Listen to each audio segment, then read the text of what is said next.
Carry me home, a band of angels looking after me, coming for to carry me home.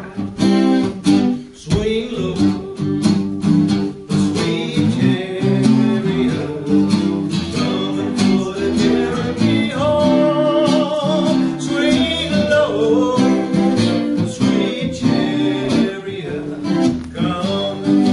Carry me home. If you get there before I do, coming for to carry me home. I tell all my friends that I'm coming too, coming for to carry me home. Swing low, the sweet chariot, coming for to carry me.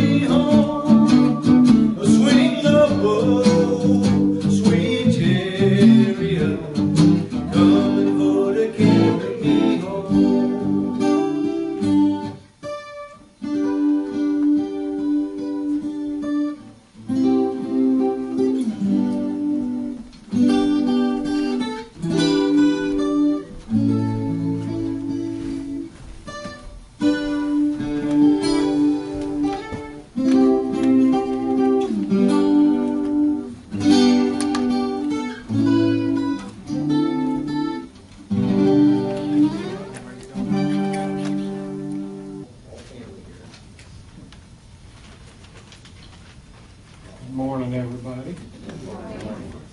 Thanks for getting out of bed and coming here on such a cold morning. You're welcome. The cat and the horses are still in bed, so couldn't get them up. Welcome all y'all to the Sunday morning service of the People's Church of Divine Prophecy here at Daytona Books and Metaphysics.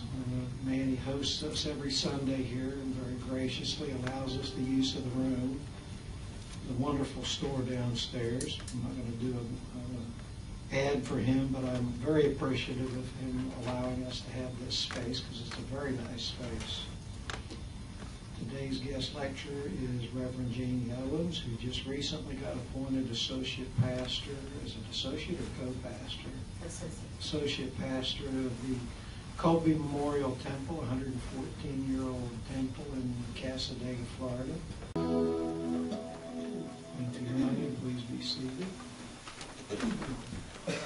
Today I have the pleasure of introducing the lecturer today. It's Reverend Janie Owens, who I've known 25 years now, I guess it is, since I've started a conscious path here. That's when I started being a student of this type of study, and Janie was already a minister and medium at that point. I took a number of classes from her. She's recently been the pastor of Colby Memorial Temple. She's a published author of 9 books now on spiritual and metaphysical subjects. She travels around lecturing, always gives of her time, and currently is the associate pastor at Colby Memorial Temple. So I'm sure we're going to enjoy the wealth of experience she has to offer. So please welcome Reverend Janie Owens. Happy New Year.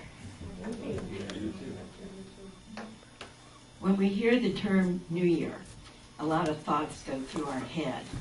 First off, we start by celebrating the new year, whether it's having a party at your home perhaps, going to someone's house for a party, going out to a restaurant, or maybe going to Times Square on New Year's Eve. My husband and I have had the privilege to be in Times Square 4 times to bring in the new year. And the last time was for the millennium. I think we're due to go back. It's been a while. It was wonderful to bring in the new year in that way. Now, different cultures celebrate the new year in various ways. The Chinese have a really interesting way in contrast to ours. And I thought it'd be kind of interesting to touch a little bit on the Chinese New Year, since it's coming pretty soon. It'll be here January the 23rd. They have some very interesting customs that, as I talk about them, you can kind of compare to ours in your mind. Socially, it's very much a time for family. This is a time for family reunions, get-togethers, visiting with, very, very close friends and relatives. This holiday, among all the Chinese holidays, is really the most significant. The Chinese New Year's dinner is a gathering of the most important family occasion of the year. Now, to prepare for the new year, first they clean the house, then they decorate it, and then they have to bid farewell to the kitchen god. Now, the kitchen god in traditional China is regarded as the guardian of the family hearth, and he's also identified as the inventor of fire, kitchen, and so forth for cooking. And he's the censor of the household morals. So, by tradition, they have to do this nice little festival dinner on the 23rd of the month, because that is when the kitchen god is going to leave and report on the family to the heavens. So they have to make it a really nice occasion for him, so he'll give a nice report on the family. So what they do is they serve a lot of sweet foods and honey. And some say this is to bribe him to give a good report to the heavens, and others say it's to seal his mouth shut so he doesn't say anything bad. Now, free from this ever-watchful eye of the kitchen god, they set about to celebrate the first day of the new year with all their family after they've had all the preparations. So all the members of the family are gathered for this very important family meal. And even if someone isn't able to be present, they put out a chair for that person so that they're symbolically there present at their banquet. And then at midnight, of all things, after the banquet, the young members of the family go around and pay their respects to their parents and their elders by bowing. Now, can you imagine our children bowing to us and to our elders? I don't think so. The entire first week, then, is a time of celebration and socializing and amusement. And then on the 7th day of the new year, it's called everybody's birthday. Now, this is more important than their normal birthday. This is the time that they become 1 year older on the new year. I think that's kind of interesting. The food they like to serve are Chinese dumplings, and that is a definite must for the New Year's. Now, traditionally, you and I would probably be looking more at the black-eyed pea. That's our tradition in America, to have black-eyed peas on New Year's Day. And do you know why that we do that? Well, I'm going to tell you. This tradition came back from the town of Vicksburg during the Civil War, when it was under siege for 40 days, and the people were starving. So they didn't have anything to eat, so they were kind of looking at the black-eyed pea. But the black-eyed pea was considered a very humble food, and it was only fed to the cattle. But they succumbed and they ate this very humble food. So the superstition is that those who eat the black-eyed pea, an inexpensive and modest food, are showing their humility and save themselves from the wrath of the heavens by, admitting that perhaps they have a little bit of vanity that might be about them. And the black-eyed pea actually being a symbol of good luck and good fortune goes all the way back to Pharaoh. So we've entered into 2012. It's the 15th of January. We're right smack in the middle of the first month. Is there anyone here who has not heard all the commotion and hubbub about the ending of the world? That December comes and, we're going to, who knows what happened, but everything's going to end. Where in the world did all this craziness come from? Well, I'm going to tell you. There are several noteworthy events that are happening all at the same time. Go figure why, but it just happens to be. The first is the Mayan calendar is supposed to end at the completion of the 13th Bacton. Now, a Bacton is a cycle in the ancient Mayan long count calendar. And the 13th Bacton ends on December the 21st, 2012, which is also the beginning of the 14th Bacton. But nobody mentions that. It's just the ending of the 13th Bacton. The number 13 is considered to be, by the Mayans, very special, very spiritual number. So there's some significance here, as you'll see. Now, the second event is December 21st is the winter solstice. The third event is there is going to be a rare alignment in the Milky Way, which only occurs every 25,000 years.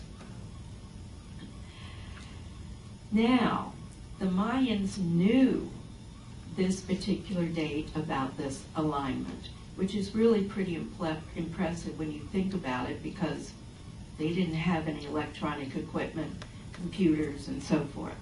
So it's pretty impressive that they were able to do this. But they were able to because the Mayan culture has several components that are closely linked with the study of astronomy. Now, besides this rare planetary alignment and everything else that I mentioned, the fourth event is there is a planet called Nibiru. I may not be pronouncing that right, but it's Nibiru, Nibiru, or Planet X. This is a planet that supposedly orbits in our solar system once every 3,600 years. And it's choosing to do that in 2012, along with all this other nice stuff. So while there is no definite scientific proof of even the existence of this planet, the researchers agree that there appears to be a missing planet.